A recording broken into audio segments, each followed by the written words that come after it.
If you are anywhere in the pet community on social media, there is a good chance you have at least heard about raw feeding for dogs, maybe for cats as well. And when you start going down that rabbit hole, whether you are just learning about raw feeding, or even if you have been doing it for a long time, but you're still in the social media like sphere of people talking about raw feeding, you're gonna know right off the bat, there is a lot of confusion. A lot of people saying a lot of different things. No, you have to do it this way. No, you have to do it this way. Well, this is the way that I learned how to do it. And so this is the way you should be doing it. There is a lot of that going on. And it really can be very, very overwhelming. And sadly, can kind of make people turn away from feeding real food to their dogs at all, which is not what we want, right? So one thing that I have found that regardless of what it is you are wanting to learn more about, dive into, you just have this like aha moment in your brain and you're like, I need to explore this more. What can you do to be more confident at it, to feel like you've got this and you can just 5, 4, 3, 2, 1, go, right? Into whatever it is. Today we're talking about raw feeding, but it could be anything that is learning more about, like diving in and really educating yourself about the topic. Now, this can, in the past, for raw feeding dogs, has been a little bit difficult because the information is everywhere and it is all over the board, and you're going to be able to find a lot of contradictory information as well. So, what I have for you on today's podcast episode is going to blow your mind if you are one of these people that is just like, why is this so complicated? Because it doesn't have to be. It does not have to be complicated.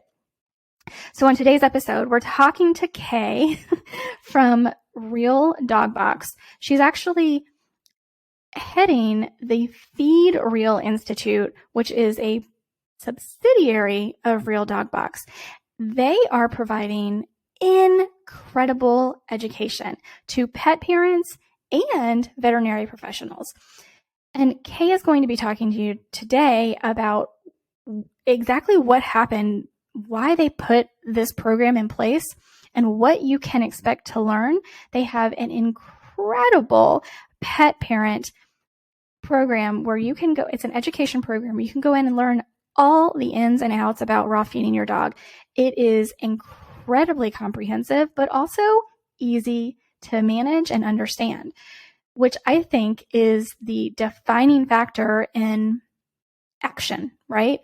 Even people who have been feeding their pets a whole food diet for 10 plus years have taken this course and said, wow, this is incredible. I learned so much. So without any further ado, let's get into today's episode with Kay from Feed Real Institute. And just a heads up, this is canine nutrition. We are not talking about feline nutrition today. I did ask her about that, and hopefully it's something that they will expand to later on and we'll talk more about in future episodes. But today we're focusing on canine nutrition.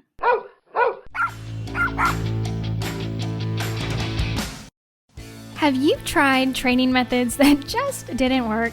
Do you feel that your pet is not getting his or her nutritional needs met? Are illnesses and bad behavior your daily norm? You're going to want to join me on the Pet Parenting Reset, where you'll hear interesting and informative interviews and get solutions to all your pet problems. I'm your host, Jessica L. Fisher.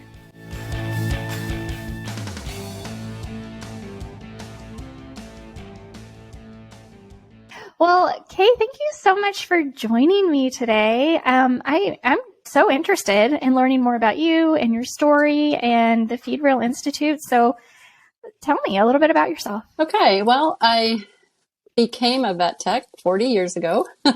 I graduated from the 5th class out of Purdue in 1982. So it was still a really new career. I worked in small animal practice for a couple of years. And it was a little rural practice, and, you know, we did vaccines and we did heartworm checks, and I got bored very, very quickly. So the local university where I was living in northern Indiana, was just opening animal research facilities.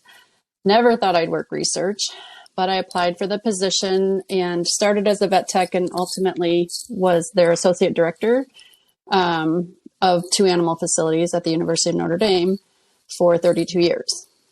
And during that time, I was exposed to a lot of different animals, but dogs really wasn't a part of it. We had dogs here and there, but mainly for research on heartworm, because we were seeing a reemergence in the area with different mosquitoes. So they were really talking about the mosquitoes or researching the mosquitoes, but they had to have dogs there too. So I didn't have a lot of dog exposure except my own.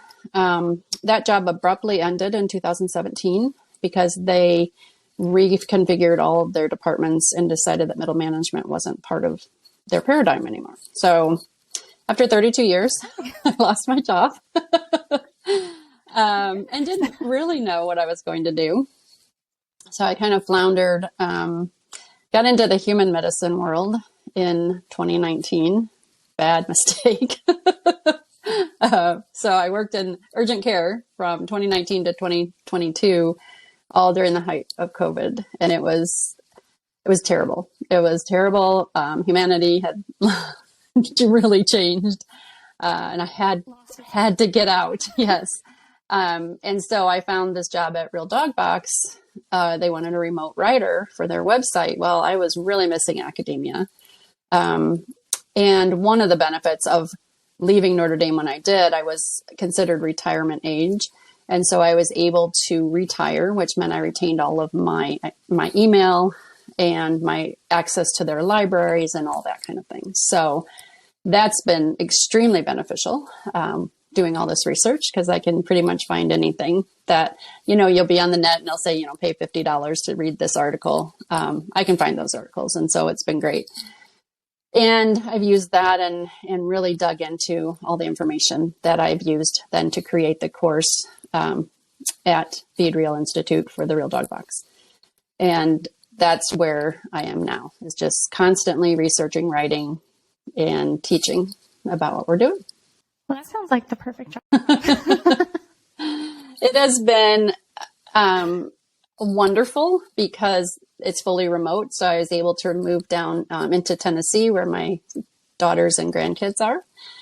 So that's been awesome. I have an office right here in the house where the grandkids live.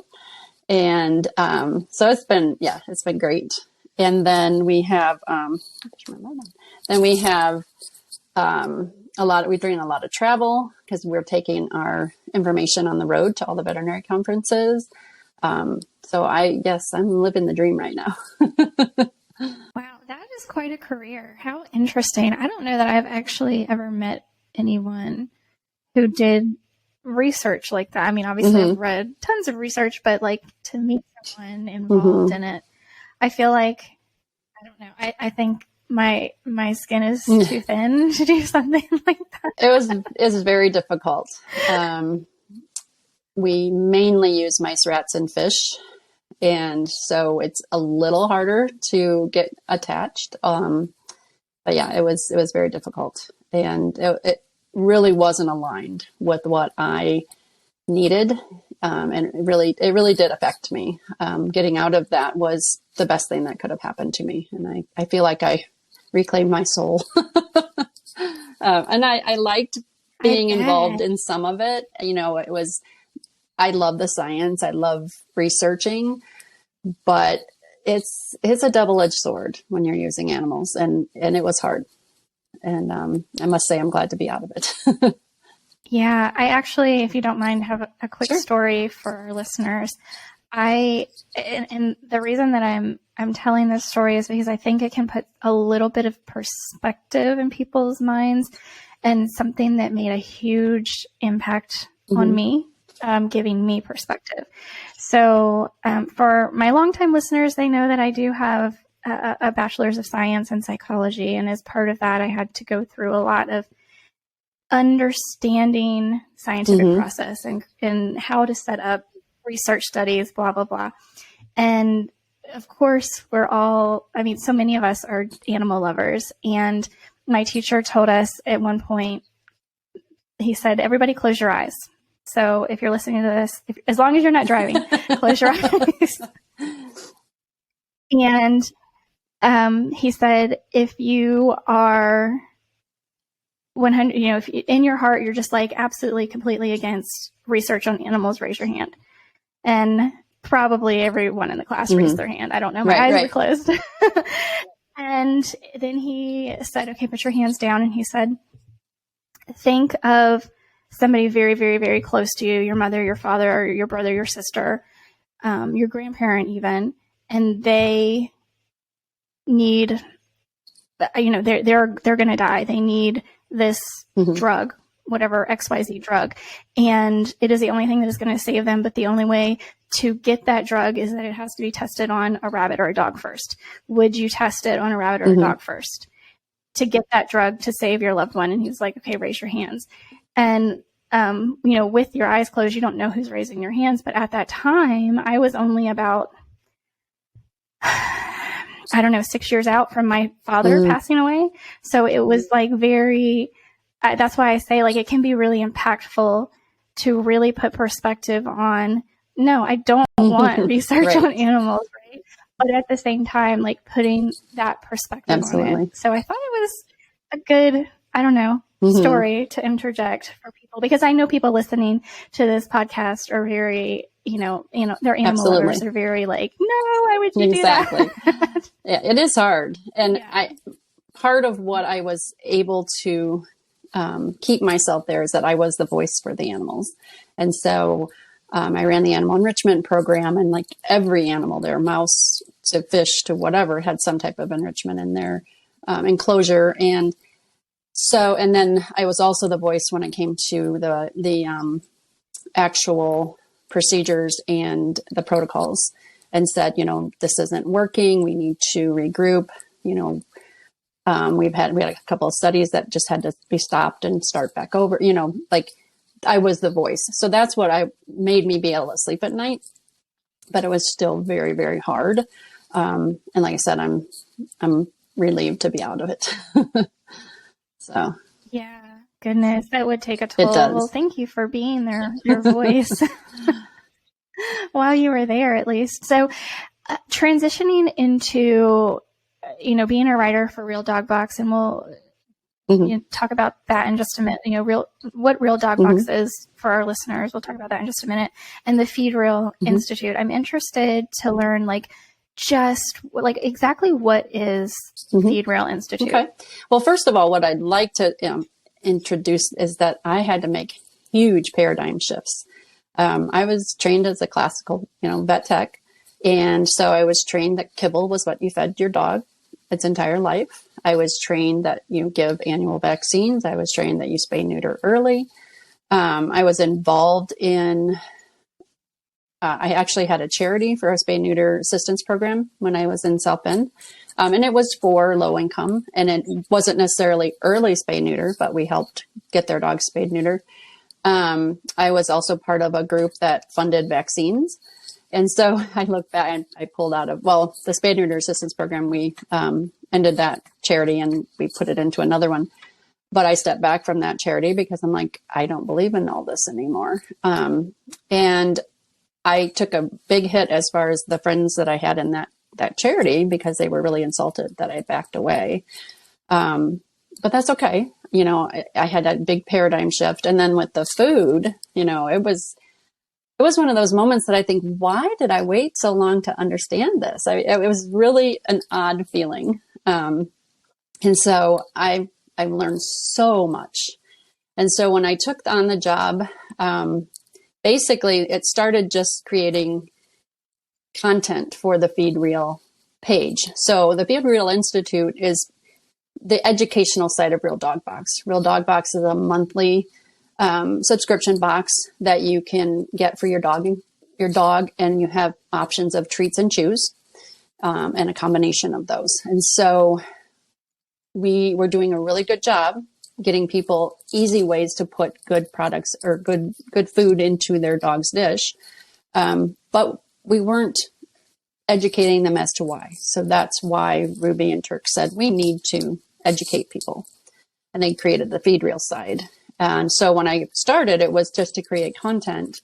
And then we're like, we're putting so much content together. Let's go ahead and create a course. And we were creating one course that we were hoping to introduce to both veterinary personnel and to the dog parent. But it became apparent that in order for it to work, we had to go in two different directions. Because with the scientific side of it that you want for the veterinary professional, I mean, we're trying to get race certification on this so they can get continuing education. So there's some different guidelines. I can't really promote Real Dog Box in that content because it's for race credits.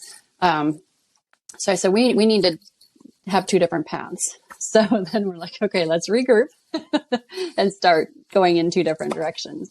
At that time, we did have a second writer, but she left the organization, I'm trying to think, in September. So then it's just been me. So I concentrated on the dog parent one and got that out. And then I finished the professional one, but we're still in the process of getting the race certification. Hoping that finalizes. We're hoping by the end of this month. I think we're still going to release it in March. And anybody taking it, as long as they don't finish it before their pending race credit, they could still get the credit. So we're playing, should we wait till April? We're so close because the course is ready. We're really wanting to get that race certification. So.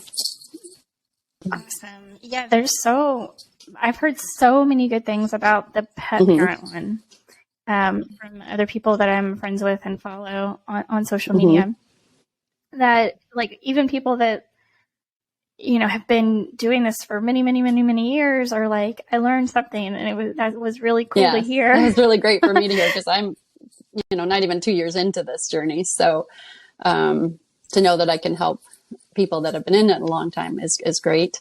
I know my writing and research skills are there. And I'm, in this journey early on. I didn't have a dog for I just moved into a situation where I have a dog that's not mine, but I have converted her over mainly to raw. And so I'm still, really learning in this journey too. And I love to hear that the course is helping people. I think the biggest aspect of the course is the practicality. So when I taught at the university level, I taught pre-vet students. So any student wanting to go on to vet school would come through my office, and I was their advisor, and I taught a couple of different classes. And my goal was to teach how to apply knowledge. So yes, you need to learn this knowledge, but tell me how to apply it. Don't spit it back to me. And so that's how I go about the course, is try to develop it so that it's knowledge that you can use, not just memorize. And obviously, you're not having to memorize it for a passing grade, that kind of thing. Yes, you have to, if you're taking the course, you have to pass the quizzes, but it's a different feeling. It's not just, spitting back out the information. But we have a lot of practical tips. Like so many of the articles are, this is how to do it. How to transition. This is how you can add to kibble if you can't go completely raw. This is what you can do to help the dog. This is what you can do at all the different life stages of the dog. And so we really put practicality in there. And I think that's what sets us aside from so many other courses, is that you're learning a ton, but you're also learning how to apply it. And that's my goal always. Well, yeah, because especially for, the average pet parent, information is great, but, information overload especially can be very overwhelming and kind of debilitating. So really learning how to use the information is probably the key to getting people to act, to actually change their behavior and move forward to help their pet, because overwhelm can be really difficult. It can be. And I think, so then there's the workshops that we offer. I don't know if you're familiar with those. So it's a do-it-yourself, creating meals for your dog. And we do them live virtually every month. And during that workshop, as you sign up for it, you go to the feed reel calculator, feedreal.com /calculator, and put in your dog's information, and it spits out what you need to have for the workshop unit. We tell you to get 7 days worth of food. And during the workshop, we explain what you're doing. It's all hands-on. So we really recommend that after the course. With the professional course, it's part of it. They have to take the hands-on. They have to learn that before they get their certificate. Because we felt that was really important. If you're using this as a career stepping stone, or you're getting continuing education credits, you need to have that component too. So with the pet parent, it's an option afterward or before or during. I mean, it doesn't matter when you sign up for it, but we recommend after. But with the professional course, it'll be required. And during that hands-on, awesome. We go through all the different aspects, the components of what you're putting in the bowl, why you're putting that component in the bowl, how to measure it, how to monitor your dog to see if the right amount of bone is in there. We talk about poop and what it means and what it looks like and all that kind of thing. And we've had really great reviews on that. So that's been a lot of fun to work with our customers, face to face, even though it's virtual. That is interesting. And I appreciate that so much. I remember back to when I started first feeding my dogs a home cooked diet. I had no idea what I was doing. And I took what I was doing to my vet at the time, and I said, how can I make this better? How can I make sure I'm giving them what they need? And my vet at the time was like, I don't know, looks good to me. Maybe add some tomatoes. And I was like, I went home, and that was like my light bulb moment that they don't know what they're doing either. No. And Right. to their defense, they have to learn so much in that 4 years of vet school, and none of the vet schools really emphasize nutrition other than feeding kibble. They're sponsored by big kibble companies. Most of the vet schools are they offer their vet students free cat and dog food, from whichever kibble company, so they get really used to that kibble, and that's what they're going to recommend. And so it's really hard. And, and these kibble companies make it sound like if you don't recommend kibble, you can be sued for not, giving them the proper nutrition. And so I think there's a lot of veterinarians that are interested in it, especially after talking to them at conferences, but they're a little scared. They're afraid that they're going to give bad advice. They're afraid that the clients will get bacterial infections, problems with contamination. And they're afraid of imbalances. And so we address all of that in the course, all the way through. Plus at the end, we actually have like debunking myth kind of articles and say, this is what's really going on with the bacterial contamination. This is what's really going on with imbalances, and how, having a great variety in what you're feeding is going to prevent those imbalances. The variety of foods are going to bridge any gaps. And then we also talk about supplementing with purpose. You don't just automatically give a supplement. There's a reason, like itchy skin. Okay, then you give specific supplements, whole food supplements for that, not a pill out of a bottle. And so again, those are the practical things that we go into. That makes a huge difference for me, saying that you're not recommending, especially like pills out of a bottle, supplements, because I am that person that if I can accomplish what I need to accomplish with whole foods, why am I supplement? Why would I ever buy a supplement in a bottle? And not that there aren't uses for them, but I think we're seeing like it's becoming trendy now, and there are so many out there. So many. Right. And I think even the veterinarians who are diehard, feed kibble, feed kibble, feed kibble, I think they're going to be confronted a little bit harder here very soon. Two reasons just this year in 2023 I have seen is one, of course, the big one, like, of course, that one veterinarian's rant over the fresh food commercial in the Super Bowl, right? And how everybody was like picking it apart and like, you don't even know what you're talking about here. Like the things she was saying weren't even true. And and then The second one, and you're probably familiar with this too, but like Susan Thixton, Steve Brown, and I think Karen Becker are looking at and I think even getting data over to the FDA about, what is on this bag of food and what AFCO standards are, and like what people are being told to actually feed their pets. They're actually not. It's not actually not balanced, especially when your veterinarian is like, oh, well, your pet's overweight, so feed less than what the bag says to feed, or you have a high activity dog and they're not getting enough nutrients when you're feeding, or you feed them double and then maybe there's potential for like copper toxicity or something, because you're feeding them double. So there's a lot to unpack in there, and I think there's going to be a lot of head butting soon. Well, and I think that's why timing of this course is good, because then that's what we talk to the veterinarians about, is that we understand your concerns. We understand that, especially the imbalances that they could create, because yes, if your clients are just feeding chicken and rice, you're right, they're going to have imbalances.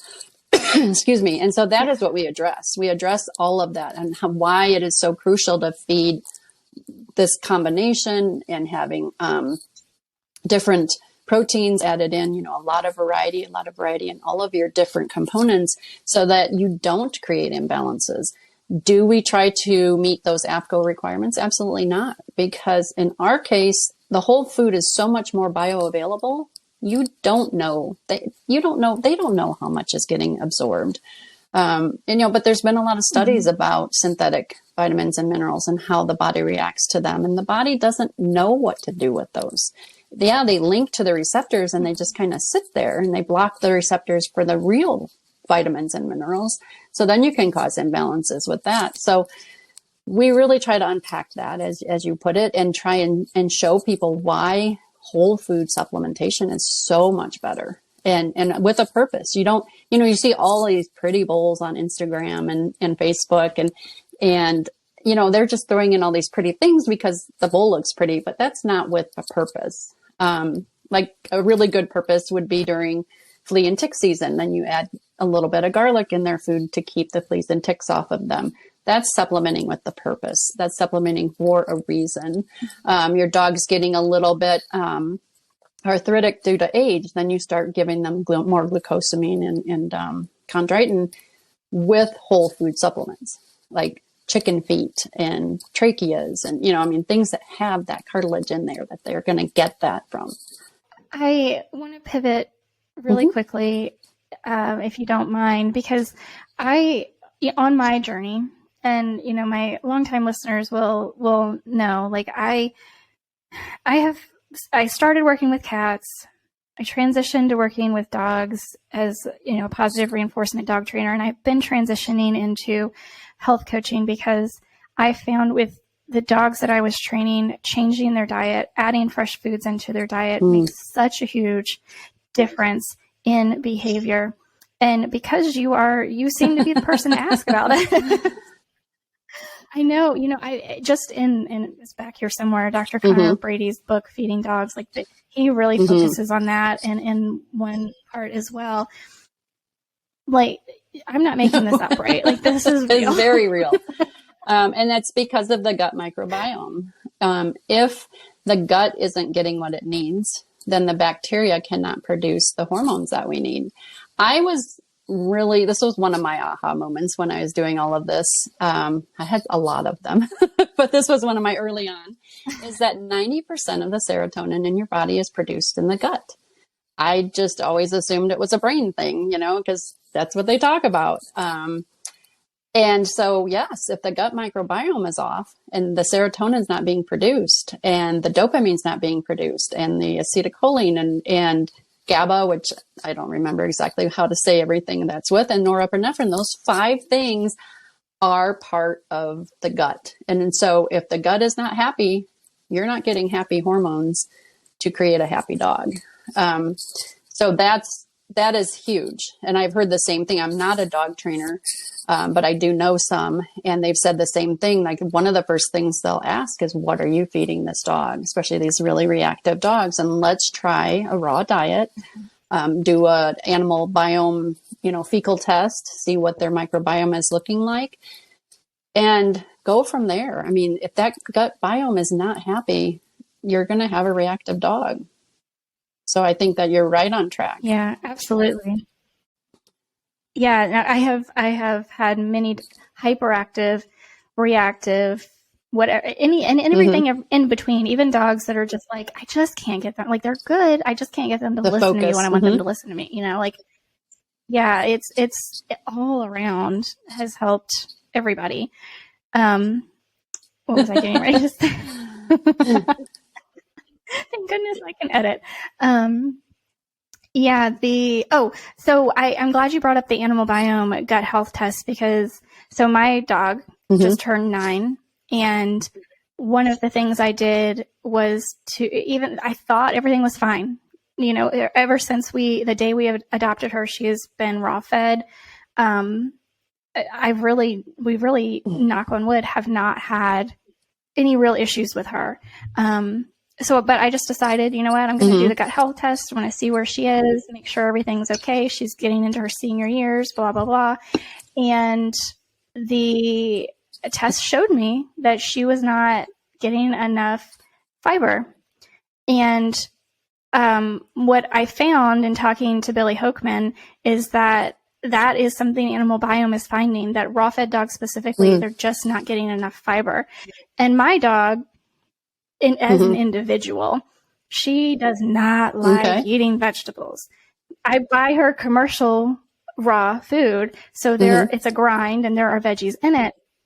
And what I have had to do is I've been buying green juju. I could make it myself, but I've been buying green juju and getting their veggie mixes and mixing it into the grind so that she can't pick it out. But I'm assuming that is also something that you talk about that we do in the course, is getting adequate fiber.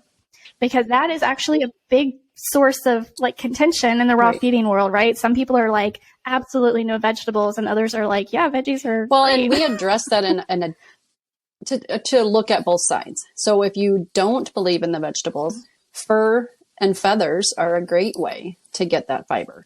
So we always have fur on treats and chews it in our box every month. There's something that has fur. And that way they're still getting the fiber. And, feathers are another one. They would eat those in the wild, not a ton of it, but they would eat some. I know the dog that I am helping with, she loves rabbit feet, the little air dried rabbit feet that we get in my boxes, and the cow ears with all the fur, which most people are like, oh, my dog won't touch that. They love it. And that fur will act as the fiber. So if your dog doesn't want vegetables, the way you're doing it is great. Or you can give fresh and grind them up, or, however you can get them in there. But yes, we say 5% of the diet should be some type of fiber, either vegetables and fruit, or fur and feathers, or a combination thereof. Yeah, that's what we recommend. I've been adding the fermented beets to add digestive enzymes, so I don't have to supplement digestive enzymes. Because, like I said earlier, I don't want to add supplements if I don't have to. But my plan is to give this probably 60 days and retest to see where we're at, to make sure that what I'm doing is making a difference, and it's making a positive difference.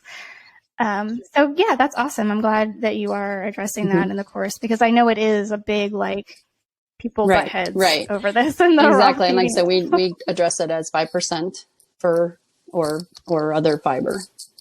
So I personally give the dog the fur, because she doesn't she'll eat carrots, a little bit here and there, but she doesn't really like the rest of it. And I haven't tried that much. I haven't tried the green juju or anything with her, because she loves the furred items. So okay, we're gonna give you fur.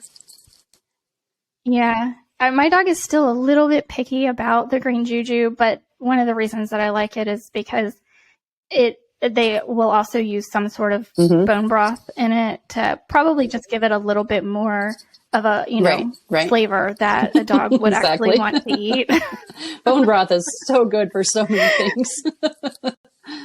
Yeah. Yeah. Yes, absolutely.